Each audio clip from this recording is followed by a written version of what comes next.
Europe is fighting back against President Donald Trump's attempt to isolate Iran with new rules aimed at protecting European companies from U.S. sanctions.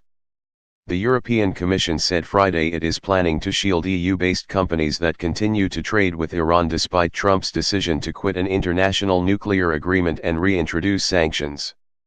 The move, which has the support of all 28 EU states, is part of an effort by Germany, France, and the United Kingdom to salvage the 2015 deal that promised Iran economic benefits in return for a promise that it would limit its nuclear program.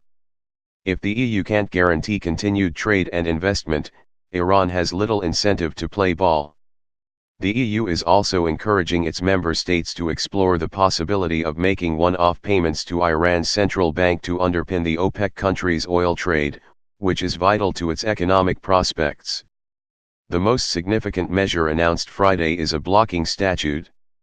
It would protect European companies from US sanctions, but could expose them to European penalties if they choose to cut ties with Iran. It's a significant escalation of tensions between the US and the EU, said Judith Lee, an international trade lawyer at Gibson Dunn in Washington, D.C. They're moving really fast to stake out a position on this. Iran's Deputy Foreign Minister Abbas Araki on Sunday gave France, Germany, and the UK 60 days to guarantee that business ties between the countries will continue, according to the state-run Islamic Republic news agency. I think today's move is definitely a signal to the Iranians that the EU will not give up without a fight with the US, said Thomas Gratoski, an Iran expert at the advisory firm Global Counsel. The European Union exported nearly €11 billion, $13 billion, in goods to Iran in 2017, roughly 100 times larger than US exports to the country. Unresolvable conflict.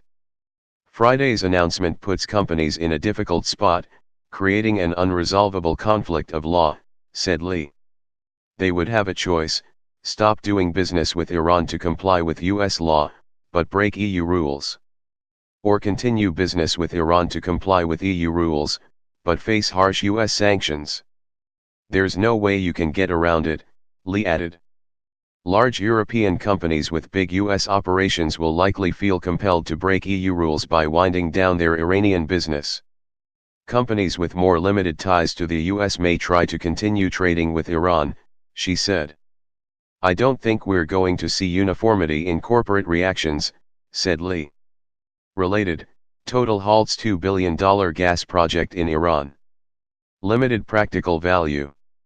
Experts are skeptical about how far Europe will ultimately go to enforce such a rule, and therefore how much comfort it will provide to Iran. France, for example, wouldn't want to issue penalties against a firm such as Renault, RNSDF, since it owns a stake in the company, Gratoski said. You might end up shooting yourself in the foot, said Gratoski. The practical value of this rule is very limited.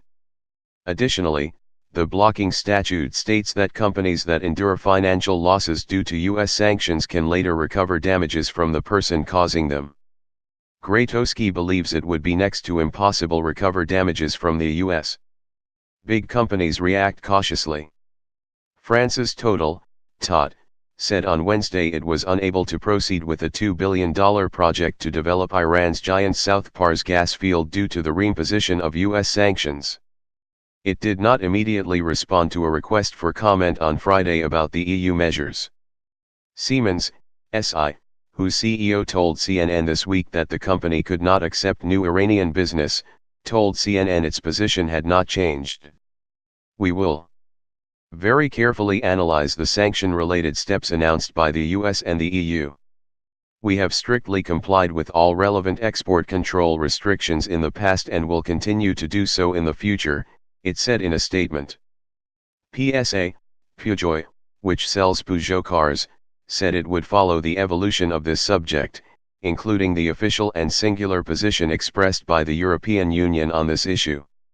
Airbus, ETSI, reiterated on Friday that it would act in full compliance with sanctions and export control regulations. But the aircraft manufacturer said it would not be able to export commercial planes to Iran without a license from the U.S. Treasury's Office of Foreign Assets Control.